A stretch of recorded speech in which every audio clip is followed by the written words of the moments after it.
Good morning, dear students. Welcoming in online class of 7th of science. Students, today we are talk about the science chapter number 5th, acids, base and salts. है ना? In this chapter we are also complete how many topics? Acids, base, है ना. Acids and base के बारे में हम लोगों ने टॉपिक्स कंप्लीट कर लिए हैं. Today we are start the topics of salt, है ना. तो सॉल्ट्स क्या होता है? Salts formed when acids and base react with each other. Salt कब प्रिपेयर होता है, कब सॉल्ट फॉर्म होता है? जब एसिड्स और बेस दोनों एक साथ क्या करते हैं, रिएक्ट करते हैं, तब जाकर के ये रिएक्शन क्या फॉर्म्ड होता है? सॉल्ट. और इस रिएक्शन को हम क्या बोलते हैं? Neutralisation reaction. क्या होगा ये हमारा? न्यूट्रलाइजेशन रिएक्शन, है ना. कैसे होगा? Acids plus base to form a salts and water. तो एसिड्स के लिए एग्जांपल हम क्या लेंगे?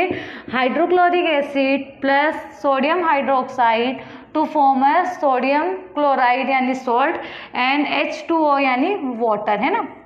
अकॉर्डिंग टू डेफिनेशन हमने इसे क्या किया है? राइट किया है. डेफिनेशन में क्या था? When acids and base are react with each other. क्या है? एसिड्स और बेस दोनों एक साथ क्या कर रहे हैं? रिएक्ट कर रहे हैं. तो क्या फॉर्म होगा? सॉल्ट्स एंड वाटर, है ना. और ये जो पार्ट्स होगा ना यहाँ तक का इक्वेशन का, उसे हम क्या बोलेंगे? रिएक्टेंट. क्या बोलेंगे इसे? रिएक्टेंट, है ना. और जो ये पार्ट जो हमें इतना जो मिलता है, इसे हम क्या बोलेंगे? प्रोडक्ट. क्या हो गया? ये हमारा प्रोडक्ट, है ना. ठीक है, यहाँ तक हम लोगों ने रीड किया. अब हम पढ़ेंगे यूजेस ऑफ सॉल्ट. सॉल्ट के यूजेस क्या होते हैं? आप लोगों को सबको पता है सॉल्ट जो होता है बहुत सारे अलग अलग फॉर्म्स में हमें प्रोवाइड्स होता है. तो अब हम क्या करेंगे? उसके यूजेस पढ़ेंगे. सबसे पहले यूजेस में क्या आएगा? Sodium chloride. सोडियम क्लोराइड जो होता है स्टूडेंट्स, वो होता है हमारा कॉमन सॉल्ट जो हम अपने घरों में फूड्स में क्या करते हैं? यूज करते हैं ना. क्या है sodium chloride? Common salt use in a food. जो हम अपने घरों में यूज करते हैं, ये क्या है? वो कॉमन सॉल्ट हो गया. उसके बाद में नेक्स्ट जो है वो क्या है? Sodium carbonate. क्या है? Sodium carbonate. These are use in manufacturing of glass, soap, detergent etcetera. Sodium carbonate किन चीज़ों में यूज होता है? जो ग्लास वगैरह बनाए जाते हैं, सोप्स प्रिपेयर किया जाता है फैक्ट्रीज में, डिटर्जेंट बनता है, तो उनके अंदर जो सॉल्ट यूज होता है वो किन चीज़ों से बना होता है? जो सॉल्ट होता है वो कौन सा सॉल्ट यूज होगा उसमें? Sodium carbonate. कौन सा होगा? Sodium carbonate are use in a glass, soap and detergent making, है ना. इन सब चीज़ों को बनाने में यूज होता है. और सोडियम कार्बोनेट का सोप्स और डिटर्जेंट में क्यों यूज होता है? उसका एक रीजन ये है स्टूडेंट कि जो सॉल्ट जो होता है ना, वो हमारे जो क्लॉथ्स के अंदर जो लगे हुए जो डर्ट होता है ना, जो गंदगी जिसे हम बोल सकते हैं, किसी चीज़ों का दाग लग जाता है, कभी फूड्स का दाग लग जाता है, कभी कोई ऑयल का दाग लग जाता है ना, तो उनको क्लीन करने के अंदर किसका यूज होता है? सॉल्ट का, है ना. तो ये क्या है? और इसके रिलेटेड हम आगे क्या करेंगे? हायर क्लासों में भी पढ़ेंगे कि सॉल्ट और डिटर्जेंट जो है, सोप और डिटर्जेंट सॉल्ट से कैसे फॉर्म किया जाता है. ओके. अब इसके बाद में नेक्स्ट जो है वो है सोडियम बाइकार्बोनेट. क्या है? Sodium bicarbonate. इसमें स्टूडेंट्स यहाँ पे आप कंफ्यूज मत होना. यहाँ पे सोडियम कार्बोनेट है और यहाँ पे सोडियम बाइकार्बोनेट. क्या है? Sodium bicarbonate.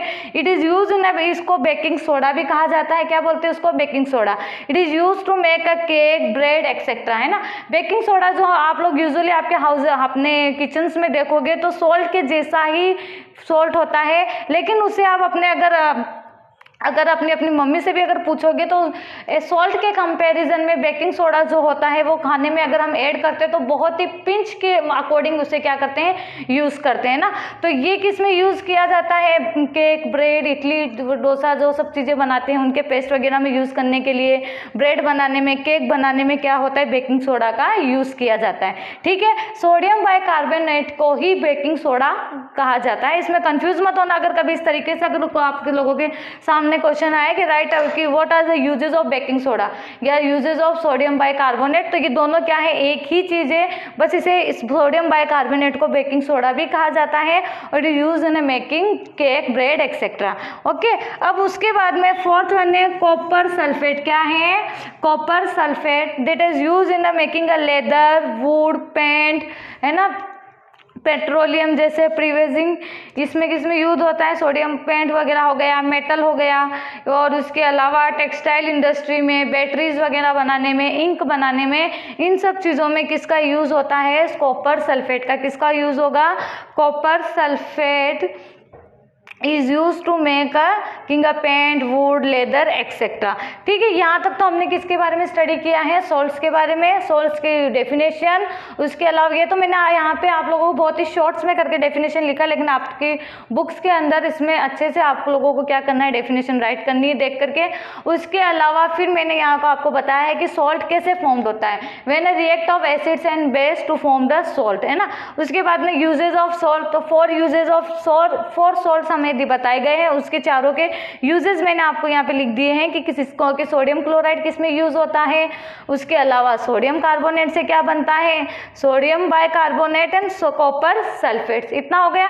अब उसके बाद में हम पढ़ेंगे neutralisation reactions in everyday life. हमारी दो रोज़मर्रा की जो लाइफ है उसके अंदर हम इन चीज़ों का कैसे यूज़ करते हैं, neutralisation reaction in everyday life की, हमारी लाइफ के अंदर ये रिएक्शन कैसे वर्क करते हैं। तो सबसे पहले हम पढ़ेंगे इंसेक्ट स्टिंग। किसके बारे में पढ़ेंगे, insect sting contain a formic acid. जो स्टिंग जो होती है ना, रेड आंट होती है, या फिर उसके अलावा जो इंसेक्ट्स होते हैं वो क्या करते हैं, कभी समटाइम क्या होता है कि वो हमें हमारे हैंड्स पे क्या करते हैं, या कहीं पे भी बॉडी के किसी भी पार्ट्स पे वो क्या करते हैं, हमें जब अपना स्टिंग ऐड करते हैं या हमें काटते हैं, जिसको हम बोल सकते हैं, तो उसमें क्या होता है, उनके अंदर क्या होता है, फॉर्मिक एसिड होती है, जिसकी वजह से जैसे ही वो अपनी उनकी बॉडी, हमारी बॉडी उनकी स्टिंग से टच में आती है, तो वो क्या करते हैं, फॉर्मिक एसिड जो होती है वो हमारी बॉडी के अंदर क्या करते हैं, सीक्रेट करते हैं, जिसकी वजह से उस वक्त तुरंत ही हमारी जो स्किन्स होती है वो जलने लगती है, या मतलब हमें जलन जैसी महसूस होती है, बहुत ही ज़्यादा इचिंग हमें महसूस कर पाते हैं। तो उसे ठीक करने के लिए उस वक्त हम किसका क्या रबिंग करेंगे, हमारे स्किन पे तुरंत हम किसका यूज़ करेंगे, baking soda and calamine solution का। किसका, baking soda and calamine solution का। ये क्यों, क्योंकि ये क्या होते हैं, न्यूट्रलाइजेशन, जो सॉल्ट जो होता है वो न्यूट्रलाइजेशन रिएक्शन से फॉर्म्ड होता है। तो मतलब किसी भी एसिड या बेस के लेवल को कम करने के लिए हम क्या करेंगे, किसी सॉल्ट का यूज करेंगे, है ना। तो यहाँ पे उस वक्त हम रबिंग किसको क्या करेंगे, बेकिंग सोडा अगर हमारे हाउस में होगा उसका, या फिर कैलामाइन सॉल्यूशन को अगर उसी वक्त तुरंत अगर हमने अपनी स्किन के ऊपर रब किया, तो उसका जो इन्फेक्शन जो होता है वो क्या हो जाएगा, कम हो जाएगा, और हमें जो हमारी स्किन में जो जलन उस वक्त जो होती है वो भी क्या हो जाएगी, कम हो जाएगी। उसके बाद में नेक्स्ट है एसिडिटी। क्या है, एसिडिटी। हमारे स्टमक में जो हमें पता है कि हमारे स्टमक के अंदर हाइड्रोक्लोरिक एसिड जो होती है वो सीक्रेट्स होती है ना। क्यों होती है, जैसे बाकी के और जो गैस्ट्रिक जूसेस होते हैं ना, बॉडी के डाइजेस्टिव सिस्टम के थ्रू क्या होते हैं, गैस्ट्रिक जूसेस भी क्या होते हैं, सीक्रेट्स होते हैं। तो उसी दौरान हमारे स्टमक में से स्टमक सीक्रेट हाइड्रोक्लोरिक एसिड, जिसकी वजह से अगर समटाइम ये होता है कि हाइड्रोक्लोरिक एसिड का जो लेवल होता है वो हमारे स्टमक में बहुत ज़्यादा सीक्रेट होता है, जिसकी वजह से आप लोग बोलते हो ना कभी कभी कि हमें एसिडिटी हो रही है, एसिडिटी की प्रॉब्लम्स हो गई है, हमने ये खाया था जिसकी वजह से ये हो गया, एसिडिटी बहुत ज़्यादा हो रही है।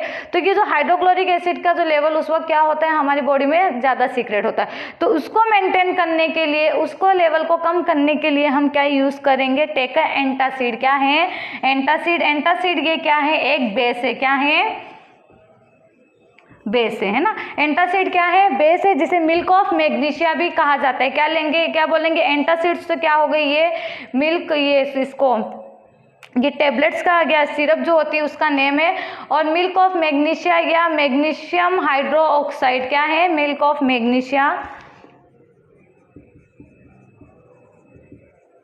मिल्क ऑफ मैग्नीशिया, जिसे मैग्नीशियम हाइड्रोक्साइड भी बोलते हैं, जिसका क्या करते हैं, ये क्या है, बेस है, जिसको जैसे ही हमने क्या किया है, लेते हैं उसे, तो इसमें एसिडिटी का जो लेवल जो होता है वो क्या होता है, लेवल में आ जाता है। ठीक है, तो वो क्या होते हैं, न्यूट्रलाइजेशन फॉर्म हो जाते हैं, जिसकी वजह से जो मतलब क्या होता है, जो हमारी स्टमक में जो एसिडिटी का लेवल जो इंक्रीज होता है वो क्या हो जाता है, फिर कम हो जाता है। नेक्स्ट हम पढ़ेंगे ट्रीटिंग वेस्ट फ्रॉम फैक्ट्रीज, है ना।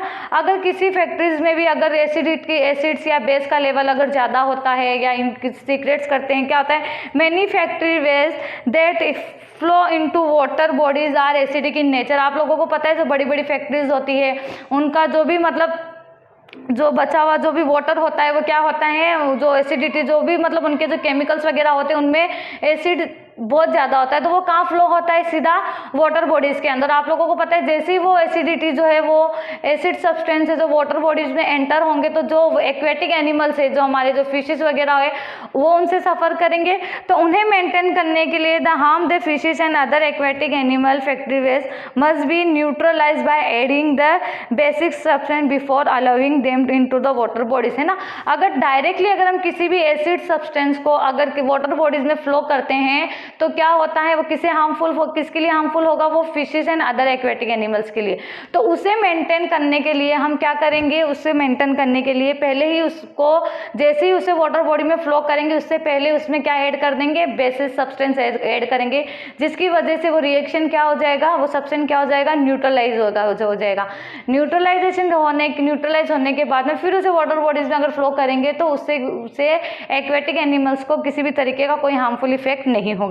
फिर प्रिवेंटिंग ऑफ टूथ डिके, है ना। प्रिवेंटिंग ऑफ टूथ डिके क्या होता है, फॉर एग्जाम्पल आप हमारे जो When you brush your teeth using toothpaste which contain bases, जो हम अपने घरों में जो हम सुबह मॉर्निंग में एंड अर्ली मॉर्निंग में एंड रात को सोते वक्त जब हम ब्रश करते हैं, ट्वाइस ब्रश करते हैं, तो हमारे टूथपेस्ट के अंदर टूथपेस्ट जो होता है उसमें क्या होता है, बेसिस होता है ना।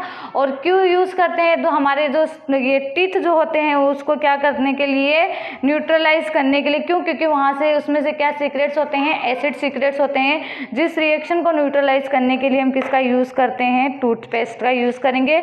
उसके बाद में है ट्रीटिंग ऑफ सॉइल। आप लोगों को पता है कि कभी कभी क्या होता है, जो सॉइल्स होती है उसे भी क्या करना होता है, न्यूट्रलाइजेशन करना हो, जो क्या होता है बहुत ही ज़रूरी होता है।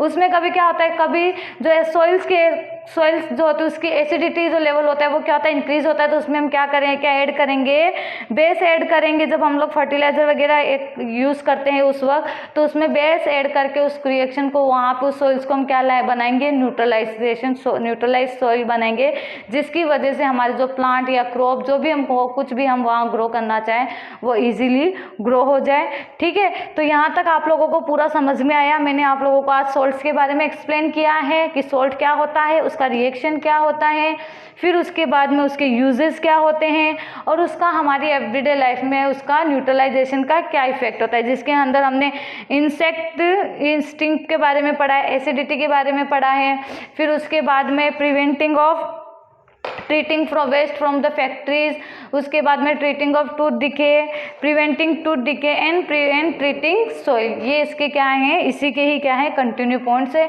आई होप कि आप लोगों को यहाँ तक जो मैंने एक्सप्लेन किया है वो आप लोगों को बहुत ही अच्छे से समझ में आया होगा। इन द केस अगर आप लोगों को समझ में नहीं आता है तो आप लोग मुझसे फिर से क्या कर सकते हो, पूछ सकते हो। इसके अलावा ये जो चैप्टर्स है हमारा, ये यहाँ पे क्या हो चुका है, कंप्लीट हो चुका है। इसमें हम लोगों ने जितने भी पॉइंट्स कवर किए हैं, एसिड्स के बारे में, property of acids, usages of acids और एसिड्स क्या है, फिर सेम ऐसे ही base, what is the base and what is the usages of bases and what is the properties of bases, ये हो गया। फिर उसके बाद में इंडिकेटर्स के बाद में सॉल्ट्स के बारे में हम लोगों ने क्या क्या चैप्टर्स में रीड किया है। आप लोगों को क्या करना है, इन चैप्टर को अच्छे से क्या करना है, रीड करना है। Okay, stay home, stay safe.